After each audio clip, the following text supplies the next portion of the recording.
زرد اجنبی، دادا اور دل دادا، انشے سیریل، 82واں انشا، شارق علی۔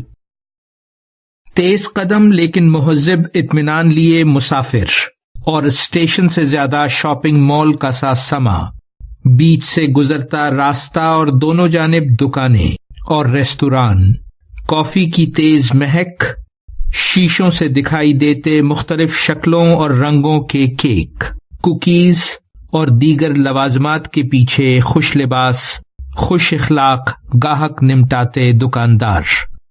ناشتہ کر چکے تو مونٹریال سے ٹورانٹو جانے والی وایا ٹرین پکڑی۔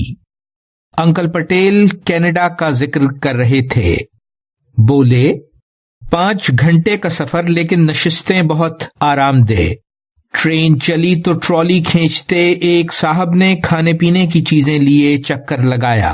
کھڑکی سے منظر کہیں بور کہیں دلچسپ، زیادہ تر جنگل اور کھیت، کچھ رہائشی اور صنعتی علاقے بھی، ایک جھیل کے کنارے بنے خوبصورت مکانات، تیزی سے پیچھے بھاگتا برچ کے سفید درختوں کا جنگل۔ وہ تو جاڑے نہیں تھے ورنہ سب کچھ برف سے ڈھکا ہوتا۔ دادا جی بولے، کینیڈا 1868 میں ملک بنا۔ پہلے کیوبیک، اونٹاریو، نیو برنزوک اور نووا اسکوشیا الگ الگ صوبے تھے۔ ریلوے لائن نے دور دراز مثلاً برٹش کولمبیا کے دشوار پہاڑی علاقوں کو آپس میں ملا کر کینیڈا کو کنفیڈریشن بنایا۔ کوئلہ وافر دستیاب تھا یہاں، اس لیے ریلوے تیزی سے پھیلی۔ کچھ گھنٹے سفر کے بعد انجن کو ایندھن اور عملے کو غذا کی ضرورت ہوتی تھی، اسی لیے ریلوے شیڈ اور ہوٹل بنے۔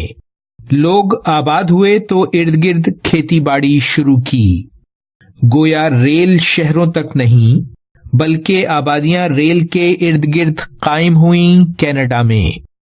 1881 سے 1884 تک پیسیفک کینیڈا کی تاریخ ساز ریلوے لائن بچھانے کا سہرا 17,000 چینی مزدوروں کے سر ہے۔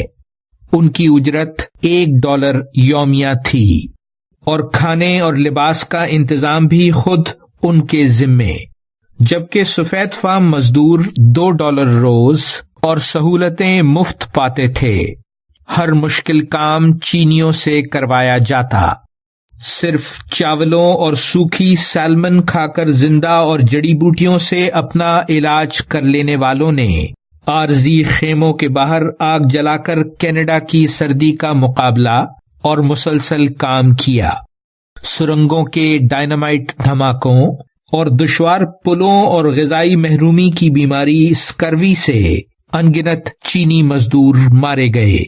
ان گمنام زرد اجنبی چہروں نے دنیا کے اس ترقی یافتہ ملک کو اس کے موجودہ خد و خال دیے ہیں۔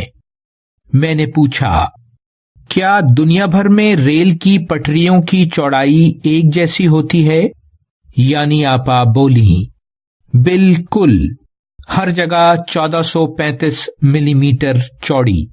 جب رومن دنیا پر حکمران تھے تو دور تک پھیلے زیر اثر علاقوں تک رسائی کے لیے سڑکیں بنائی گئیں۔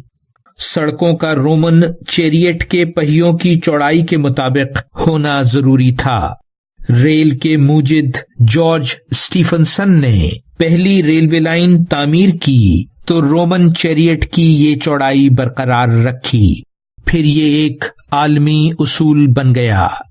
روم کے ان قدیم راستوں کی باقیات آج بھی موجود ہیں۔ جاری ہے ویلیو ورسٹی، شارق علی۔